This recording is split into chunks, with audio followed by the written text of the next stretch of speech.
Hello friends, this is Masawa and I am back so we can talk a little bit more. This is a little topic that I am thinking about today. I'm thinking about talking about parenting outside of Africa.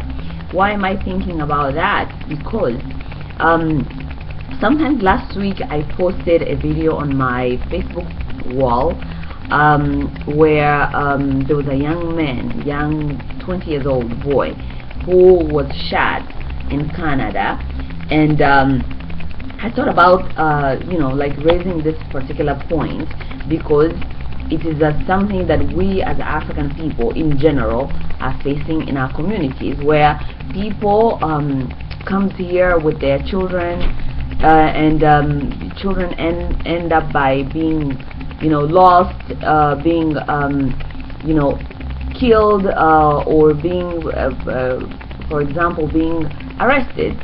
So these are really things that I think as people, as communities, as we need to start really looking into these things and like have really serious conversation about these problems, because I think African people we lack that honesty in serious problem that really affects us as people. We rather like go around it and just try to sugarcoat it, like try to make it look like it's not really a problem, but these are serious problems. I'm sure like whatever country you come from Africa, you have get to a point where your community have lost a child through violence. Wherever you live in America, in Europe, people who also live in London, I see things like that a lot on YouTube and stuff.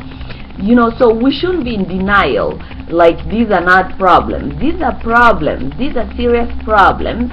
And we spend so much time, so much energy discussing things that don't make sense, that are not going to help us to improve as people, instead of like really focusing on how to improve ourselves, our community, and our people, and how to help our people move forward, right? So personally, these are subjects that I really always been interested to talk about. But obviously our people don't like to talk about things like this. When you are somewhere and this kind of subject conversation pop up, you see that people are so uncomfortable. They don't want to talk about it. They rather not even they don't even want to hear it. It's like a bomb in people's ears. But hey, if we want to move forward, these are problems. These are serious subjects that we need to start putting on a table. I am particularly going to tell you certain things that I think are not helping our young people and youth moving forward in these particular countries where where the parents have migrated. I'm going to give an example just about the United States, or sometimes in Europe, but I'm sure like African people migrate in different other part of the world. So I'm going to talk on particular in United States, because this is where I live, so I have a little bit of a better understanding of what goes on here. So I am going to line up few things. I think this problem also comes comes along with the way African people are parenting their children. Parenting has a lot to do with what our youth, what our young people are going through. Okay, why am I going to touch parenting? I'm going to touch parenting because I think African people are so much in denial, and they are so in their own world about what parenting is supposed to be, or they live in their own ideas of what they are supposed to do for their children. They don't want to compromise their ideas. They don't want to they don't want to hear that maybe try this, maybe things should happen like this. They always tell you that, oh no, in Africa we did it like this, in Africa we did it like this. But I'm going to tell you guys something.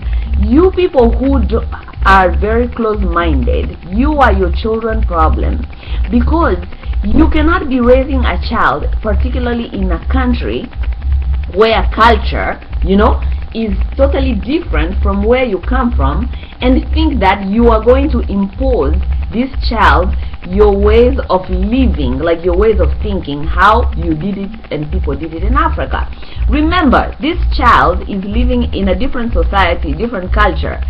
He or she doesn't understand what it is to live in Africa, okay? And that is a totally different culture there. Nobody is asking you to give up your culture and tradition and stuff like that. But as a person, you cannot convince me that you are going to raise a child in America in a culture, in a society where you yourself don't understand what that culture is about.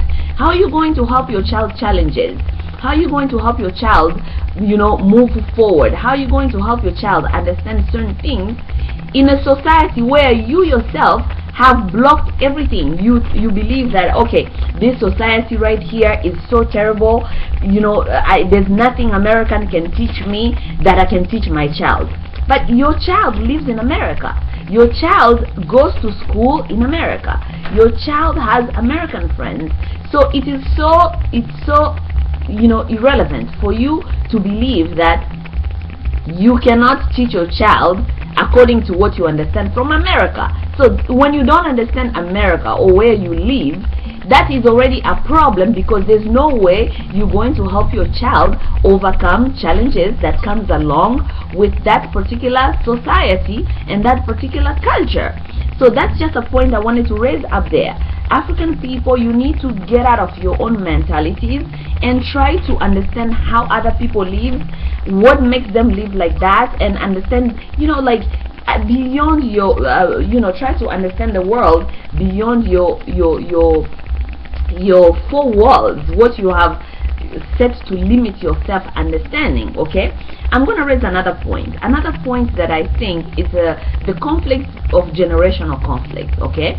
Which is also, we see it with a lot of African parents, that they believe, we were raised in Africa where we couldn't raise our voice to our parents, we could not tell our parents anything, they told us what to do, okay? That was you in Africa, okay? Every generation, they always say every generation gets better with certain things. So you telling your child that, you can't tell me nothing, you cannot propose, you cannot suggest, you can't do anything, because, where I come from in Africa, children have no right to tell people anything. It is wrong.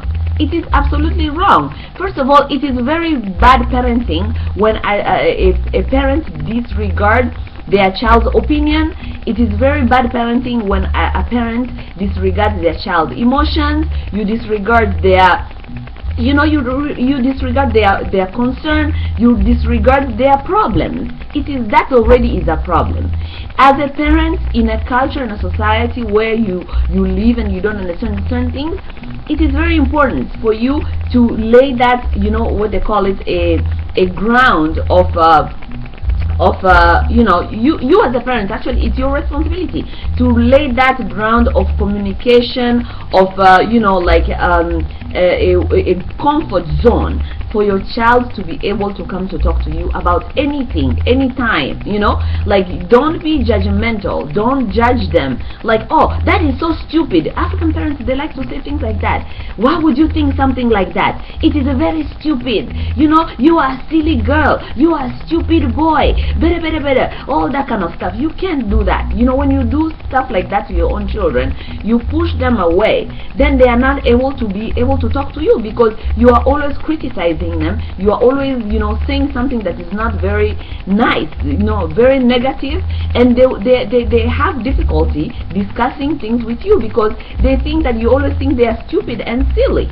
So when kids don't feel comfortable already talking to their parents, of course you are pushing them away, and then they will never have conversation with you, because you are always criticizing them and you always think what they're telling you is silly. So they're going to start talking to other people, who are their friends, their peers, and other people who lack great guidance. They're going to start guiding them, and before you know it, they're learning and they're giving their trust to other people, which is not you.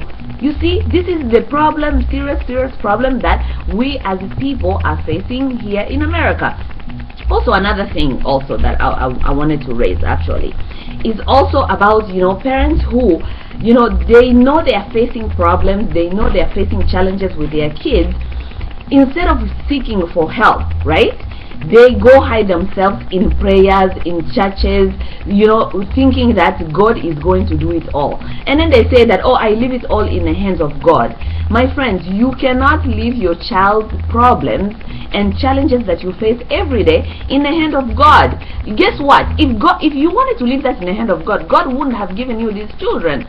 The reason why you have these children, because God gave you responsibility. He gave you responsibility to take care of these people. God doesn't come up there from nowhere to start helping somebody's and parenting somebody's child. You know, why Africans are having difficulty admitting that they are facing problems. When you're facing problems, you're facing challenges, it is normal. It is very normal. But some of you are so shelled in, you are so afraid to even say that you are facing problems. My friend, problems are real. Problems are everyday life challenges. Every day there's a new problem. If you're not facing this one, there's another one coming. So it is okay for people to ask for help, ask for advice, and ask for, you know, you can ask people around, or if you think really this is a problem, you need to find professional help, you know. So what I'm saying is, I think every parent loves their child to an extent where they want the best for their child. I'm not trying to criticize African parents, but I'm just telling you that we've been facing so many issues that a lot of you are so much in denial. So for me, it's like, if you think this is your child, and I think every parent wants the best for them, it's supposed to be an investment. Your investment, you look for every other way best possible to help, you know, these kids, you know, become better people for tomorrow. But you know, when you yourself in denial, you keep saying, I'm going to give you a simple example. So many times in a community, you know, kids have been shot, kids have been in jail and stuff like that. You hear the same people who are facing this kind of problems, they're telling you that, oh, you know, I don't even know what really happened, because my child actually, you know, he's been shot. He was just standing there on the corner and he's been shot. You know, he wasn't even on drug. He was a good boy. He was a good boy. But when you see these things on TV, they are reporting it. The police report says there were drug involved. There were like kids always like in a what you call it, in gangs and stuff like that. These are police give reports telling you about what happened on the scene, but the community and the parents, they are so in denial. They don't want to hear those words, drug or gangs. They tell you, oh no, he was a good boy. It just that happened. He went with some friends, and those friends, they were the one on drug. Blah blah blah. My friend, stop being in denial. We need really to start looking and admitting and accepting that we are facing problems in our communities, and how are we gonna go about these problems. Okay, so I know this is tough for a lot of you who are going through this particular problems to hear or to admit to yourself, but you know, what they say, the way for recovery or for solution is always first to admit, you know, that I have a problem. When you don't even admit you have a problem, that is already a problem, because you are never going to be able to solve anything if you don't admit and recognize there's a problem. So let me tell you something. What do I think really that can help a lot of these particular people, and particular, you know, young people who are going through difficulty? Okay, I think first of all, community have to be honest with this situation. Community must know that, community and parents must know that we are failing our children. We are, because we are, you know, I'm not going to put it differently. We are failing these children. So community must be, you know, community must find solutions for how do we guide our young people. You know, young people who are going through difficulty, they can't talk to their parents because there's that conflict of cultural conflict and perhaps generational conflict. Who can they talk to? You know what I mean? Like, they have to find a way to facilitate this situation where kids are able to talk to certain people who can help them, or who can understand what they are going through exactly, right? But you know, you also find that there are kids who really try to help themselves by finding people they can talk to. But the African parents, they are so paranoid. They are going to turn the thing around and start, you know, abusing and accusing their children that, oh, you know, you have been talking about our family problems to other people, but your child can talk to you because you are not listening. You disregard everything they talk to you about. So who do you want them to talk to? They have to talk to somebody, because even children have emotions. Even children have, you know, feelings. Their feeling can get hurt. They can be confused. The reason why they are children, because they still are growing and they still want guidance. And if they cannot find guidance from their parents, believe me, they are going to look for that guidance somewhere else. So these are problems. You know, parents who are always threatening their children. Oh, you know, don't do this. You know, in Africa, I used to do this. You know, in Africa, we don't talk about our problems in outside. But my friend, you are not providing the environment in which your children can come and talk to you. So what do you want? What do you want? You know? So just to conclude this, as I wanted to say, you know, we as people really need to start getting into serious issues. And these serious issues are out there. They exist. Nobody's gonna tell me they don't know somebody or in their community who has been caught up in this kind of situation. We all know those people, and we know it exists. Sometimes in our own family, sometimes in our friend's family, sometimes in the extended family, sometimes, you know, just in the community. We know those things are real. Okay, my people. So without getting, you know, keep dragging this video and keep dragging it, today I think I'm gonna stop here. And I would like for you know, all of us to really think deeply about this situation. And you know, whatever community you are from Nigeria, you are from Togo, you are from Cameroon, you are from whatever it is, you know, when you go in your community, you know, stop talking about fufu, stop talking about stop talking about fish, stop talking about, you know, some silly subjects. Talk about this situation that, you know, concerns. These are problems that you face every day in your community, and how these communities are going to start looking at this situation to try to empower ourselves. Okay, so anyway, I hope I didn't offend anybody. You know, this is not about offending people. I told you we're going to be talking about real problems, you know, real stuff, not those little story on the corner. Okay, so anyway, talk to you guys some other time. Bye bye, take care.